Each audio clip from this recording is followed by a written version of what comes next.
What would happen if in the end of the legendary duel between a fallen Anakin, now deemed Darth Vader, Lord of the Sith, and Obi-Wan Kenobi did not end with the defeat and maiming of Anakin, but instead ended with the death of Obi-Wan and his resulting death, allowing Anakin to leave the battlefield relatively unharmed? What would the Star Wars universe look like as a result of this change? Welcome back to another installment of Star Wars Explained, where we take a Star Wars scenario and play it out as if it happened in real continuity. To set up this particular scenario, let's have this event take place once Obi-Wan has claimed the high ground for himself. Let's assume Anakin was correct in his approximation of his abilities in comparison to Obi-Wan's, and instead of being cut down in his leap, he was able to deflect Obi-Wan's strike and impale him through his back with his lightsaber, leaving Obi-Wan's body to tumble down the slope and be consumed by the volcanic planet Mustafar. Anakin would now most definitely make his way back up to the platform with an incapacitated and dying Padme, where he most likely would contact the Emperor and beg for assistance.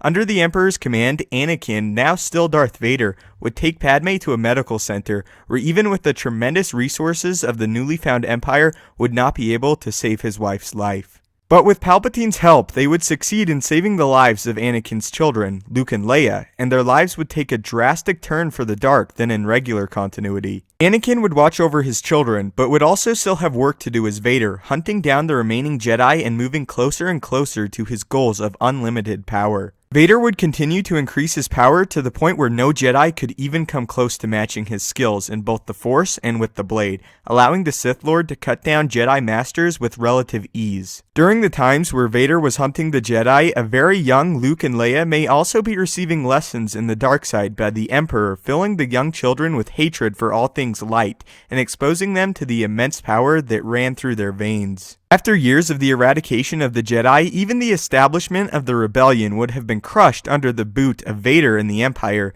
though by this time, along with Vader's power and the Force increasing, his hate and jealousy for Palpatine would also increase, prompting him to begin measures of claiming the galaxy for his own. Palpatine would also likely be aware of this, taking necessary precautions for Vader's imminent betrayal. The time would, however, eventually come when Vader and Palpatine came face to face and confronted one another for control over the galaxy and the Empire. Though Palpatine would fight hard and provide Vader with a challenge he had not yet seen in years, he would fall either by the might of Vader's connection with the Force or by his skill with the lightsaber. It would be now Vader would become the primary teacher of both Luke and Leia, teaching them in the ways of the light and the dark and claiming control of the Empire. Eventually, it could even be the task of locating and destroying Yoda that the siblings would have to undertake to complete their training as Sith.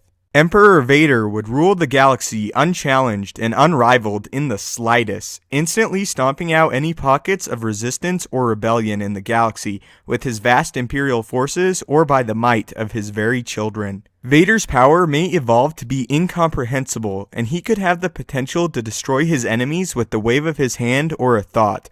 All the loss of the living tissue that hindered Vader before and his regret and sorrows would be stomped out by the pure, overwhelming power of the dark side, and the things that held him back in the old continuity would be no more. Emperor Vader would be the dark incarnate, but it would be time to reveal his successor. Vader would order his children to engage in a duel to the death, explaining there can only be two true Sith in the galaxy at any one time, and that it would be time to test the abilities of his children, and who was truly more powerful in the Force, and worthy to serve by Emperor Vader's side as a true Sith Lord. The two darkside prodigies and children of Vader would engage in a duel the likes of which had not been seen since Emperor Vader himself defeated Palpatine for control of the Empire, with both children throwing everything they had at one another. The battle would be a marathon fight, but eventually the dust would settle and one true Sith apprentice would stand victorious in the remains of their sibling and rival. Emperor Vader would descend from his throne and take his true apprentice to train, revealing everything he knew of the Force to his child.